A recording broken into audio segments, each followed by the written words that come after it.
বিরাজ দত্তর বিরাট রমরমা অবস্থা। বীরভূমে দুটো কোল্ড স্টোরেজ, বর্ধমান বড়বাজার লাইনে 3টে ট্রাক, মেচেদায় আলুর গোডাউন, ওল্ড দীঘায় হোটেল। এর ওপর পুরুলিয়া বাঁকুড়া বর্ডারে খানিকটা জঙ্গল ইজারা নেওয়ার কথা প্রায় ফাইনাল। কেন্দু পাতার ব্যবসা হবে। এই ব্যবসায় বিরাট লাভ। সব মিলিয়ে ধুন্ধুমার কাণ্ড। লোকে বলে বিরাজ দত্তর বুদ্ধি খুব না হলে ধুন্ধুমার কাণ্ড ঘটানো যায় না। কথাটা ঠিক, তবে পুরো ঠিক নয়।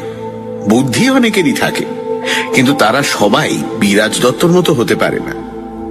আসলে বুদ্ধির সঙ্গে মানুষটার অতিরিক্ত একটা গুণ আছে। ওই গুণ সবার থাকে না। গুণটা হলো উনি মানুষ চিনতে পারেন বলেই এই গোপন কাজটা করার জন্য তিনি গঙ্গাকে বেঁচেছেন। বিরাজ দত্তর হেড অফিস বর্ধমানে। গঙ্গা সেই অফিসের একজন নিচু তলার কর্মী। ঠান্ডা টাইপের ছেলে, বুদ্ধি শুদ্ধি বেশি কিছু নেই, বরং কমের দিকেই। অফিসে তার নির্দিষ্ট কোনো পোস্ট নেই। পিয়ন নয়, আবার অনেকটা পিয়নের মতো। এখানে ওখানে ফাইল টাইল চিঠিপত্র দেওয়া নেওয়া করে, ভাই ফরমাস খাটে। মালিক কোথাও ব্যবসার কাজ দেখতে গেলে সঙ্গে সঙ্গে যায়, সেখানে থাকা খাওয়ার বন্দোবস্ত দেখে। তাকে কখনোই বড় বা জটিল কোনো কাজের দায়িত্ব দেওয়া হয় না। ঝুঁকি কে নেবে? আসলে প্রতিটা কাজের জায়গাতেই এই লেভেলে গোছে 2-1 থাকে, যাকে বেশিরভাগ মানুষ পছন্দ করে না। গঙ্গা অনেকটা সেই রকম। কেউ কেউ বলে এই ছেলে একটা বোঝা, ওর বদলে চালাক চতুর চটপটে কাউকে রাখলে অফিসে সুবিধে হতো।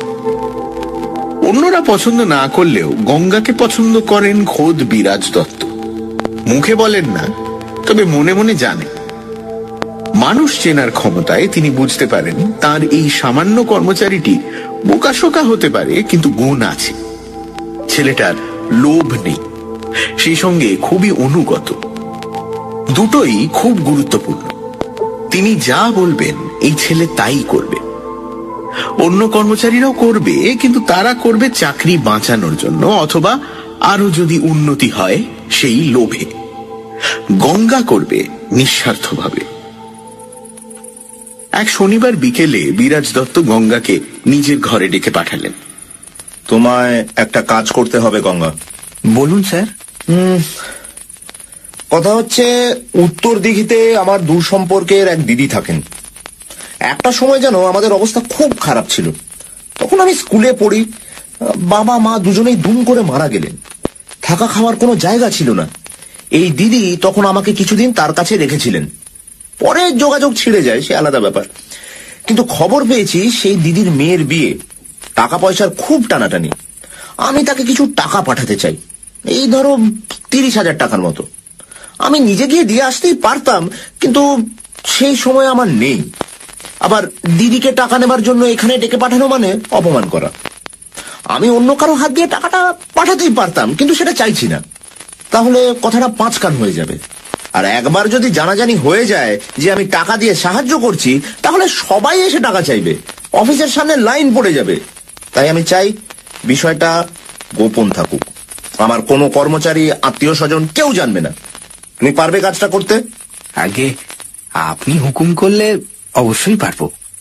বিরাজ দত্ত উঠে গিয়ে আলমারি থেকে কাগজে মোড়া টাকার বান্ডিল বের করে গঙ্গার হাতে দিলেন।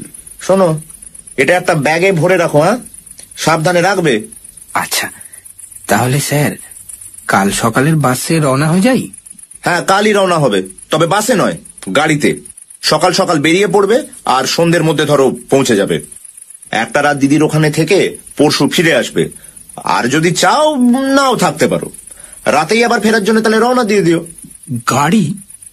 স্যার আমি বাসেই চলে যেতে পারবো।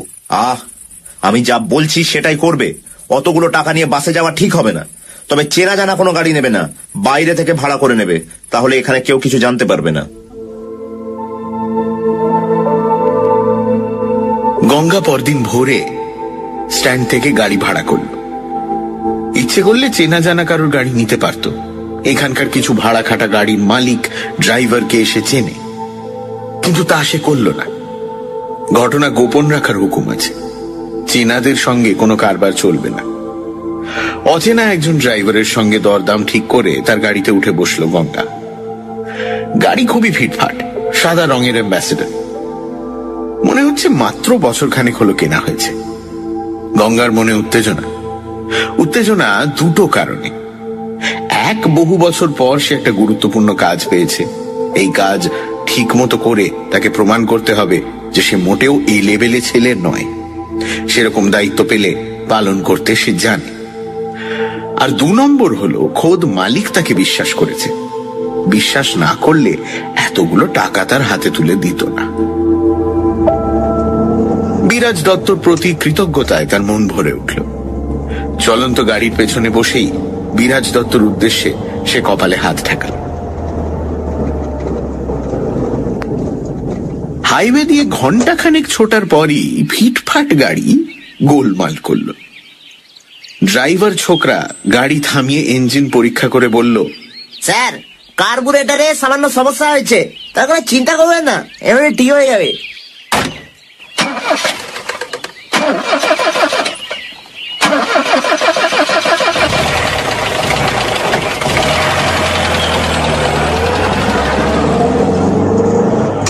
সত্যি সত্যি খুব তাড়াতাড়ি গাড়ি ঠিক হয়ে গেল এবং আবার ছুটতে শুরু করলো।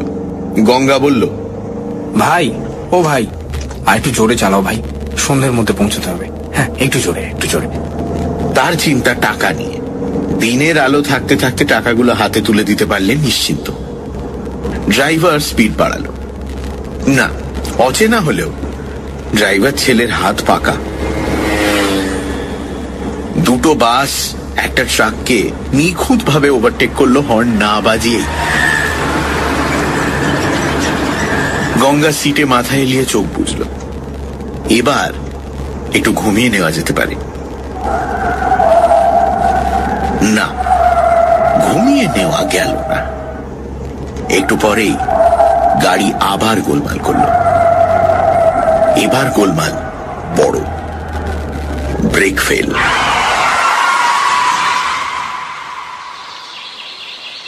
না, দেব না। মানুষটা মুখ না তুলেই কথা বলল। তারপর যেমন কাজ করছিল করতে লাগলো নিজের মনে। গঙ্গা চুপ করে দাঁড়িয়ে রইল পেছনে। কাজ বলতে হ্যারিকেন পরিষ্কার। পেছনে দাঁড়িয়ে থেকেই গঙ্গা দেখতে পেল হ্যারিকেন জং ধরা। মাথার কাছে সামান্য কাত হয়ে আছে। মনে হয় তুবড়ে গেছে। কাজ অতি সামান্য, কিন্তু আয়োজন বিরাট। হ্যারিকেনের বিভিন্ন অংশ খুলে ফেলা হয়েছে। চিমনি, হাতল, তেল ভরার মুখ, সলতে সব। সামনে ছড়ানো নানান ধরনের কাপড়ের টুকরো। সেগুলো দিয়ে অতি যত্নে ঘষা মাজা চলছে। এত যত্ন দেখে গঙ্গার অবাক লাগল। জিনিসটা যেন সামান্য হ্যারিকেন নয়, তার থেকে অনেক দামি কিছু। গঙ্গা গলা খাঁকড়ালো। বলছিলাম যে, এক রাতের ব্যাপার একটু দেখুন না প্লিজ। হ্যাঁ, দেখুন না, একটু দয়া করে। হ্যাঁ। লোকটা এবার কোনো জবাব দিল না। সম্ভবত শুনতে পেল না, অথবা শুনতে পেলেও তাচ্ছিল্য করল। হাতের কাপড় হ্যারিকেনের গায়ে বোলাতে লাগলো আগের মতো। লোকটার বয়স বেশি নয়, মাঝারি হবে, 40-42। কয়েক বছর কম বেশি হতে পারে। সাজ পোশাকটা অন্যরকম, ঠিক এই জঙ্গুলে জায়গার সঙ্গে মানানসই নয়। পাড়াগাঁয়ের মানুষ সাধারণত পাজামা পরে না, লুঙ্গি পরে। এই লোক পাজামা পরেছে। পায়ের কাছে নীল বর্ডার দেওয়া সাদা পাজামা, গায়ে কুর্তার মতো জামা, দুটোই কাঁচা, ধূপদুরস্ত। পোশাক দেখেই বোঝা যাচ্ছে লোকটা এ বাড়ির হাবি জাবি কেউ নয়। সম্ভবত বাড়ির মালিক। মালিক না হলে মালিকের খুব কাছের কেউ তো বটেই। কথাবার্তার ঢংও সেরকম, ধমক দেওয়ার ভঙ্গি। গঙ্গা গলায় কাকুতি মিনতির ভাব এনে বলল, দাদা, আমি কাল সকাল হতে না হতেই চলে যাব। একটা রাতের ব্যাপার, শুনলাম যে প্রথম বাস 6টার সময়। সেই 6টা হোক 5টা হোক, আমাকে তো ধরতেই হবে। কাল সকালেই চলে যাব দাদা। এবারও কোনো উত্তর নেই। আচ্ছা, সমস্যা তো। গঙ্গা কি করবে ঠিক বুঝতে পারছে না। লোকটার চেহারা ভারীর দিকে, ঘাড় পর্যন্ত লম্বা চুল। সেই চুলে পাক ধরেনি, ধরলেও চট করে চোখে পড়ছে না। শুধু উবু হয়ে বসার মধ্যে একটা বুড়োটে বুড়োটে ভাব। মাথা দুটো হাঁটুর মধ্যে খানিকটা ঢোকানো, একটু দুলছেও। মাথা দোলা বেশি বয়সের লক্ষণ। মানুষটার বয়স তো বেশি নয়, তবু মাথা দুলছে কেন? গঙ্গা বলল, সত্যি বলছি দাদা, ঠিক ঠিক একটা রাতের ব্যাপার, আজকের রাতটুকু। একটু দেখুন, একটু দেখুন। লোকটা এবার একটু নড়ল, তারপর একইভাবে মুখ না তুলে কাটা গলায় বলল, আমি কি বললাম? আপনি মনে হয় শুনতে পাননি। বললাম তো, আমি ঘর ভাড়া দিই না। একটা রাত কেন, 1 ঘন্টার জন্য ভাড়া দিই না। কেন দেন না জানতে পারি কি? না, জানতে পারেন না। লোকটা বিরক্ত হচ্ছে, খুব বিরক্ত। গঙ্গার এখন খুশি বিরক্তি কোনোটাই গায়ে মাখার অবস্থা নেই। একটু পরেই সন্ধে নামবে, তার আগে কোনো একটা ব্যবস্থা না হলে বিরাট ঝামেলা। এই অচেনা অজানা শুনশান জঙ্গুলে জায়গায় কোথায় রাত কাটাবে তা নিয়ে সে মোটেও চিন্তিত নয়। সে যেখানে খুশি থাকতে পারবে। গাছের তলাতে শুতে সমস্যা নেই, মাঠের ওপর থাকতে সমস্যা নেই। বাস যেখানে নামিয়ে দিল সেই বড় রাস্তার উপরে একটাই মাত্র ঝুপড়ি, চায়ের দোকানের মতো। চাইলে সেখানেও থাকা যায়, কিন্তু সঙ্গে যে টাকা আছে, টাকা নিয়ে গাছের তলায়, মাঠে বা রাস্তার ধারে থাকা যায় না। একটা ঘর লাগবেই, তাতে দরজা লাগবে। সেই দরজায় যেন ছিটকিনি খিল থাকে। বিরাজ দত্ত বলে দিয়েছে সাবধানে থাকতে হবে। কাঁধে ঝোলানো চামড়ার ব্যাগটা সামনে এনে পেটের কাছে চেপে ধরল গঙ্গা। ঘরের জন্য চেষ্টা চালাতেই, অন্য কোথাও যে যাবে সে উপায় নেই। দাদা দাদা, আপনি ঘর না দিলে বিরাট সমস্যায় পড়ে যাব দাদা। আসলে ঘর লাগার কথা ছিল না, বর্ধমান থেকে সরাসরি গাড়িতেই আসছিলাম। মাঝপথে যে এরকম বিপদে পড়ব বুঝতে পারিনি দাদা। বর্ধমান পেরোতে না পেরোতে গাড়ি গেল বিগড়ে। হ্যারিকেন থেকে চোখ না সরিয়েই রাগী গলায় লোকটা বলল, আমাকে এত সব কথা বলছেন কেন? আমি কি শুনতে চেয়েছি? না, সে শুনতে চাননি, তবু বলছি। মানে যদি আমার সমস্যাটা একটু বুঝতে পারেন, আমার মনে হচ্ছে আপনি পারবেন, আপনি বুঝতে পারবেন। গাড়ি থেমে যাওয়ার পর ড্রাইভার পরীক্ষা টরীক্ষা করে বলল কার্বোরেটরের সমস্যা হয়েছে। ড্রাইভার ছোকরাটি কাজের, সেই সমস্যা সারিয়ে গাড়ি চালু করলো খুব তাড়াতাড়ি। তারপর জোরেই ছুটছিলাম। কিছুক্ষণ যাওয়ার পর আবার সমস্যা। এবার বড় ঘটনা, একেবারে ব্রেক ফেল। আমি আর দেরি করিনি, ওখান থেকেই বাস ধরলাম। কন্ডাক্টর বলল বাস উত্তর দিকে যাবে না। আমি বললাম যতদূর যায় ততটা যাব, সেখান থেকে না হয় উত্তর দিকের বাস ধরা যাবে। তা সেই বাসও গোলমাল করলো। বাসে নয়, গোলমাল করলো পথে। কোথা যেন অবরোধ টবরোধ ছিল। সব মিলিয়ে 3.5 ঘন্টা লেট হয়ে গেলাম। সেই বাস এখানে নামিয়ে দিয়ে গেল ঘুরে, বলল এখান থেকেই উত্তর দিকের বাস পাওয়া যাবে। হ্যারিকেনের চিমনির ভেতর কাপড় ঢুকিয়ে আলগোছে হাত ঘোরাতে লাগলো লোকটা।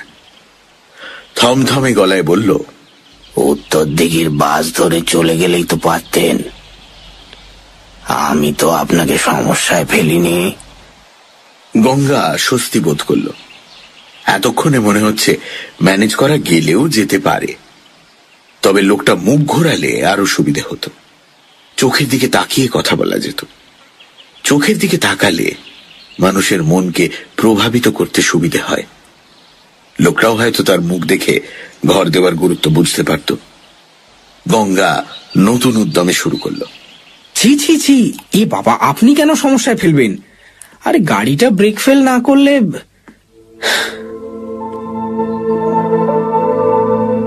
শেষ বিকেলের হলদেটে মরা আলো এসে পড়েছে উঠোনে। সেই আলোর মধ্যে একটা থমথমে ভাব। উঠোনের একদিকে লম্বা ছায়া, টিনের চালার ছায়া, চারপাশে জঙ্গলের মতো ছড়িয়ে ছিটিয়ে থাকা গাছপালাগুলো চুপচাপ।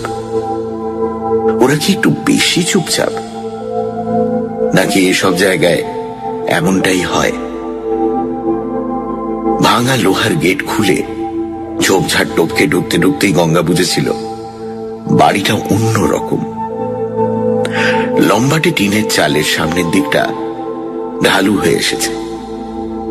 খানচারেক ঘর, অনেকটা স্কুল বাড়ির মতো।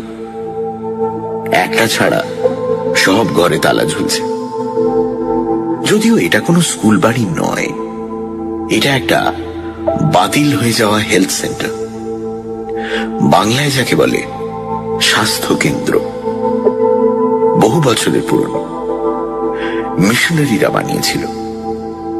এই দুর্গম জায়গায় চিকিৎসার কোনো বন্দোবস্ত ছিল না। তখন এখানে কিছু লোকজন থাকত। একসময় এখান থেকে বসতি উঠে গেল, স্বাস্থ্য কেন্দ্রও বন্ধ হলো। পরে বাড়িটার অনেকগুলো হাত বদল হয়েছে। বছরের পর বছর পড়ে থেকেছে তালাবন্ধ অবস্থায়। মাস দুদিন হলো আবার একজনকে এই বাড়িতে দেখা যাচ্ছে। গঙ্গাকে এত খবর দিয়েছে বাস রাস্তার ধারে একমাত্র চায়ের দোকানটা যে আছে তার মালিক। দোকান না বলে ঝুপড়ি বলা উচিত। তাকে নামিয়ে চলে যাওয়ার সময় বাসের কন্ডাক্টর বলল, উত্তর দিঘির বাস তো এখান থেকেই পাবে। এটা হলো ইটাকান্ডির মোড়। যাও ওই ওই ওই চায়ের দোকানে গিয়ে বসে থাকো, বাস আসবে, এলে উঠে যাবে, কেমন?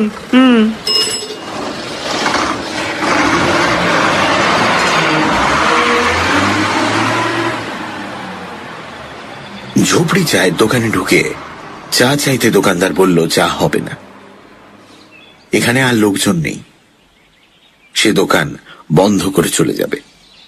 গঙ্গা আঁতকে উঠল। তাহলে উত্তর দিঘির বাস তাও চলে গেছে। কাল সকালের আগে কিচ্ছু নেই। মাথায় বাজ পড়ল গঙ্গার।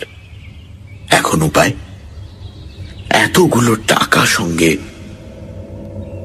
দোকানদার ঠান্ডা গলায় জানালো, এই ইটাকান্ডি জায়গাটা মোটেও ভালো নয়। আশেপাশে 3 কিলোমিটারের মধ্যে কোনো ঘর বাড়ি নেই। খানিকটা জঙ্গল, খানিকটা রুক্ষ জমি। পুরনো দিনের ভেঙে পড়া দু একটা বাড়ি টাড়ি পাওয়া যেতে পারে। সেখানে দরজা জানলা কিচ্ছু নেই। সাপ বাদুড়ের আস্তানা। এলাকাটাও খারাপ, ডাকাতের উপদ্রব। কেউ ভুল করে চলে এলে সব খুইয়ে যেতে হয়। গঙ্গা পড়ল ভীষণ চিন্তায়। সে একা থাকতে পারে, কিন্তু এতগুলো টাকা নিয়ে ভাঙা বাড়িতে থাকা যাবে না। দোকানদারকে সে অনুরোধ করল তার বাড়িতে যাওয়া যাবে কিনা। দোকানদার বলল সে আজ নিজের বাড়ি যাবে না, মুকুন্দপুরে শ্বশুর বাড়ি যাবে। গঙ্গা যদি চায় তার সঙ্গে যেতে পারে, তবে মুকুন্দপুর হলো উত্তর দিঘির উল্টো পথে। বাসও এখান থেকে পাওয়া যাবে না। 2 কিলোমিটার সাইকেলে যেতে হবে। সাইকেল জমা রেখে বাস ধরতে হবে। গঙ্গা রাজি হয়নি। রাজি হলে চলবে কি করে? উত্তর দিঘি থেকে আরো দূরে সরে যাবে সে। তখন দোকানদারই এই বাড়ির সন্ধান দিল। মাইলখানে খাটলে একটা বাড়ি পাবে। ঠিক বাড়ি নয়, পুরনো হাসপাতাল। ওই তোমরা যাকে বলো হেলথ সেন্টার, সেসব অনেকদিন আগে উঠে গেছে অবশ্য। বাড়িটা বহু বছর ফাঁকাই পড়ে আছে। শুনেছি কে নাকি ওখানে এসে উঠে হচ্ছে। তা বাড়িটা কিনেছে না নিজে থেকে দখল নিয়েছে কে জানে। তবে তোমার যখন বাড়িতে থাকার এতই দরকার, একবার চেষ্টা করে দেখতে পারো। একটা রাতেরই তো মামলা, তবে কি? শুনেছি সে লোকের নাকি গোলমাল আছে, সহজে কেউ দেখে যায়টায় না, বাড়িটা এড়িয়েই চলে। পুরনো হাসপাতাল তো, কত লোকে ওখানে মরেছে টরেছে। লোকে বলে তারা নাকি এখনো ওই বাড়িতেই আছে, ঘুরঘুর করে। যে লোকটা ওই বাড়িটা দখল নিয়েছে তাকে নিয়েও তো সন্দেহ। গঙ্গা হেসে বলল, ভূতের কথা বলছো নাকি ভাই? না, ওসবে আমার ভয় নেই। আগে ছিল, এখন আর নেই। যে কাজে বেরিয়েছি তাতে ভূতের চেয়ে চোর ডাকাতের ভয় বেশি, কি বুঝলে?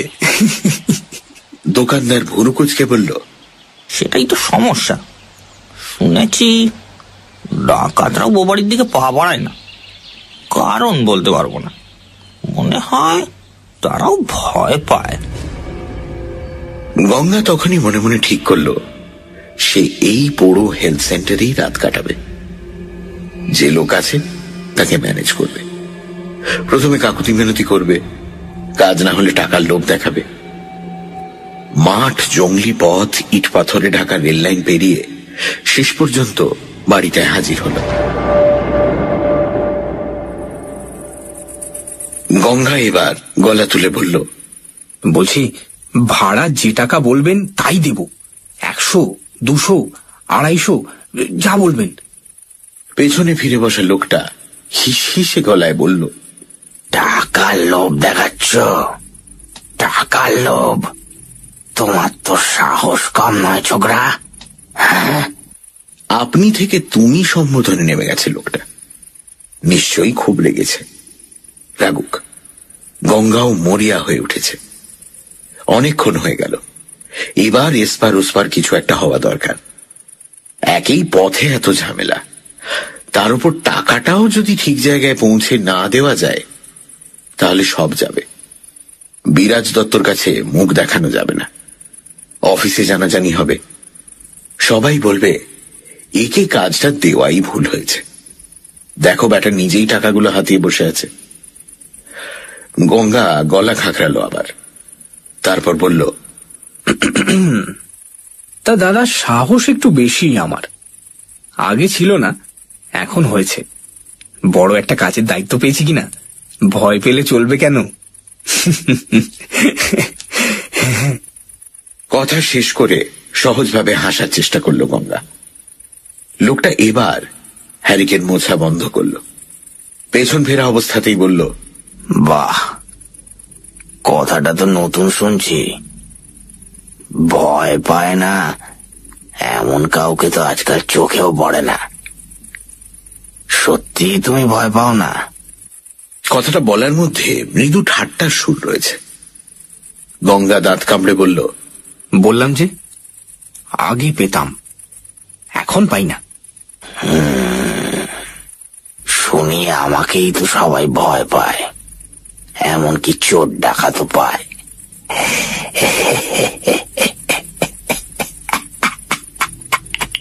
লোকটা খোনা গলায় হাসল। কেন? গঙ্গা গল্প জমানোর চেষ্টা করে, কিন্তু সে নিশ্চিন্ত লোকটাকে ম্যানেজ করা হয়ে গেছে। নইলে রাগ বিরক্তি থেকে সরে গিয়ে এভাবে সে হাসত না। এবার ঘর খুলে দেবে। হালকা অন্ধকার ঝুঁকে পড়েছে বাড়িটার উপর, সবকিছুই ছায়া ছায়া লাগছে। উবু হয়ে বসা লোকটাকেও। কেন আমাকে ভয় পায় আমি ঠিক জানি না, তবে শুনেছি ওরা বলে আমি নাকি মরা মানুষদের সঙ্গে থাকি। গঙ্গা আওয়াজ করে হেসে উঠল। মরা মানুষ? লোকটা হ্যারিকেনে চিমনি লাগাতে লাগাতে স্বাভাবিক গলায় বলল,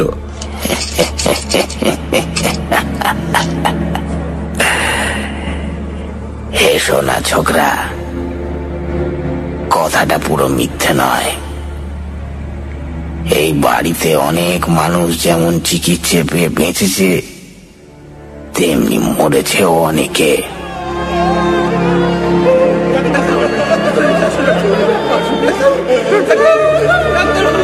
অসুখ বিসুখে তো মরতেই হয়, সব আত্মা যেতে পারেনি, তারা এখানেই থাকে, আমার সঙ্গে থাকে।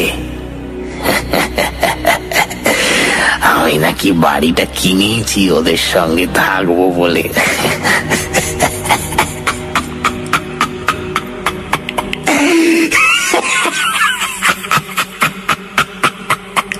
গঙ্গা হাসল, বলল,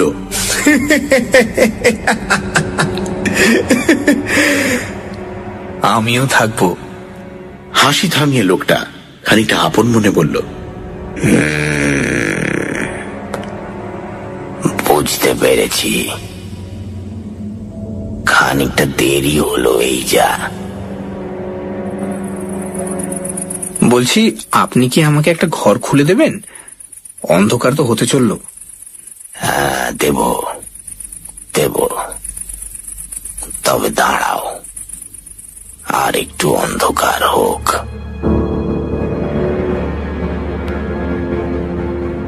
আরো কিছুটা সময় চুপ করে দাঁড়িয়ে রইল গঙ্গা। অন্য কেউ হলে গা ছমছম করত, গঙ্গার করছে না। দুহাত দিয়ে বুকের ওপর সে টাকা ভর্তি ব্যাগটা চেপে ধরে আছে। গা ছমছম করার সুযোগ কোথায় তার? যত তাড়াতাড়ি সম্ভব ঘরে ঢুকে খিল দিতে হবে। অন্ধকার ঘন হচ্ছে। কোথায় যেন পেঁচার মতো কি একটা ডেকে উঠল তীক্ষ্ণ গলায়। পাশের ঝাপসা গাছটা থেকে ঝটপট আওয়াজ করে উড়ে গেল কোনো রাত পাখি। কটা বাদুড় গোঁত্তা মেরে চলে গেল বারান্দায়। চাপ চাপ অন্ধকার ফেলে গেল। লোকটা হ্যারিকেনের সব কিছু লাগিয়ে ফেলেছে, এবার নিশ্চয়ই জ্বালাবে। না, জ্বালালো না, হাতলটা ঝুলিয়ে ধরল শুধু। হঠাৎ দেখলে মনে হচ্ছে খানিকটা অন্ধকার হাতে নিয়েছে। লোকটা উঠে দাঁড়িয়ে মুখ ফেরালো। মুখে আলাদা কিছু নেই, আর পাঁচজনের মতোই। অন্ধকারে দেখা যাচ্ছে দিন কয়েকের না কামানো খোঁচা খোঁচা দাড়ি, চোয়াড়ে গাল, লম্বা নাক। শুধু চোখ দুটো মারাত্মক, ভয়ঙ্কর, গর্তে ঢোকা, জল জলে। মনি দুটো নড়ে না, পাথরের মতো। পাতাও নেই নাকি? গা শিরশির করে ওঠে। মনে হয় এই চোখ মানুষের নয়, এই চোখ অন্য কিছু, অন্য কারুর। লোকটা ঠোঁটের কোণায় একটু হাসি। গঙ্গাও হাসল। এসো, তোমার জন্য ঘর খুলে দি, এসো। লোকটার গলায় আতিথেয়তার সুর। যে খানিকক্ষণ আগেও রেগে বিরক্ত হয়ে গঙ্গাকে তাড়িয়ে দিতে চাইছিল, তার গলাই এখন নরম। এত যত্ন করে কথা বলছে। একেবারে কোণার ঘরটার তালা খুলতে খুলতে লোকটা নিচু গলায় বলল, চিনতে দেরি হয়ে গেল। অন্ধকার না হলে চিনতে পারি না, কিছু মনে করো না।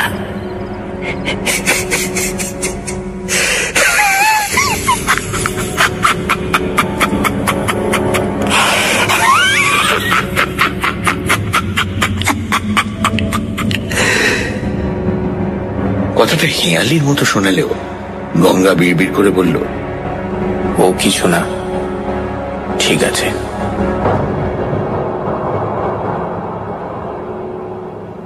বিরাজ দত্তর কাছে খবরটা পৌঁছতে ঠিক একদিন দেরি হলো। হাইওয়েতে ব্রেক ফেল করা সাদা অ্যাম্বাসেডর গাড়ি ট্রাকে ধাক্কা মেরেছে মুখোমুখি। ড্রাইভার এবং যাত্রী দুজনেই ঘটনাস্থলে মারা গেছে। ড্রাইভারের মুখ বোঝা গেলেও যাত্রীকে চেনা যায়নি। বর্ধমান পুলিশ মর্গে গিয়ে বিরাজ দত্ত তাকে শনাক্ত করলেন। ঘড়ি, মানিব্যাগ, পেন সব পাওয়া গেল। শুধু 30,000 টাকা ভর্তি ব্যাগটা পাওয়া গেল না।